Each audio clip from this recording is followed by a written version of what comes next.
గౌరవ సభ ఆమోదం కోసం ప్రతిపాదిస్తున్నాను. జై ఆంధ్రప్రదేశ్, జై హింద్.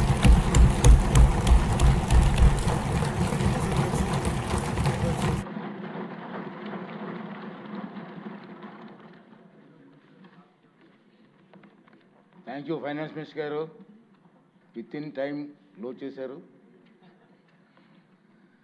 అందరికీ మనవండి 2 minutes. ఈరోజు ఈ బడ్జెట్ గురించి మీరంతా విన్నారు. ఇక్కడ ఎక్కువ మంది కొత్త సభ్యులు ఉన్నారు కాబట్టి 2 సూచనలు ఏంటంటే, దీని మీద మీ అందరికీ పూర్తిగా అవగాహన రావాలి.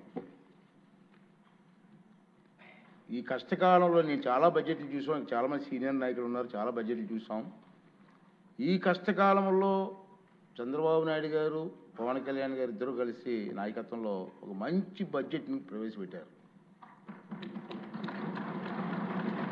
ఎందుకంటే కష్టకాలంలో మిగతా రోజులు వేరు, నష్టపోయిన రాష్ట్రంలో ఈ బడ్జెట్ గురించి ప్రతి ఒక్కరికి కూడా పూర్తి అవగాహన కావాలి. ఇక 2 రోజులు టైం ఉంది మనకి. రేపు ఎల్లుండి కూడా సెలవు ఇస్తున్నాం, మళ్ళీ మండే వస్తాం మనం. 3 days దీని మీద డిస్కషన్ ఉంటుంది. మీరు ఏదో మాట్లాడడం కోసం కాదు, మీకు అవగాహనతో, పూర్తి అవగాహనతో ఈ సబ్జెక్టు మీద మీరు ఇక్కడ డిస్కస్ చేయాలి. దానికోసం మీరు ప్రయత్నం చేయండి. మనందరం కలిసి నష్టపోయిన రాష్ట్రాన్ని కాపాడడం కోసం ముఖ్యమంత్రి గారికి, ఉప ముఖ్యమంత్రి గారికి మన అందరం కూడా అండగా ఉండి ఈ రాష్ట్రాన్ని కాపాడుకోవాల్సిన బాధ్యత మన అందరి మీద ఉందని మాత్రం మర్చిపోవద్దు. బాగా చదవండి, అందరికీ అవకాశం ఉంది. 3 రోజులు టైం ఇస్తున్నాం బడ్జెట్ మీద మాట్లాడడానికి. మీకు మాట్లాడే అవకాశం ఇవ్వండి. గంటల కొద్ది ఉపన్యాసం కాదు, తక్కువ టైంలో ఎక్కువగా అర్థం వచ్చేలా మాట్లాడండి.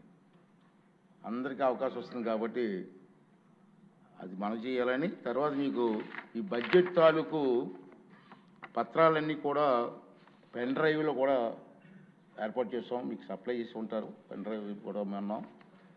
రెండోది ఏంటంటే, సభ్యులందరికీ వాట్సాప్ గ్రూపులు కూడా ఏర్పాటు చేసి ఉన్నాయి కాబట్టి దాంట్లో ఈ బడ్జెట్ వివరాలన్నీ కూడా వాట్సాప్ గ్రూప్లో పెట్టి ఏర్పాటు చేస్తున్నాం.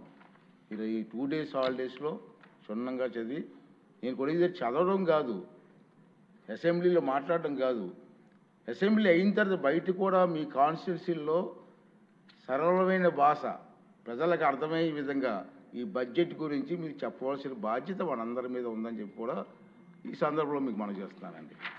ఇప్పుడు గౌరవ వ్యవసాయ శాఖ మంత్రులు 2025-2026 సంవత్సరపు వ్యవసాయ బడ్జెట్ను ప్రవేశపెడతారు.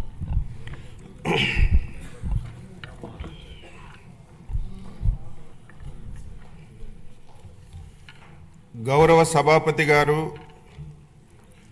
గౌరవ ముఖ్యమంత్రి వర్యులు, గౌరవ ఉప ముఖ్యమంత్రి వర్యులు, గౌరవ సహచర మంత్రివర్గ సభ్యులు, గౌరవ సభ్యులందరికీ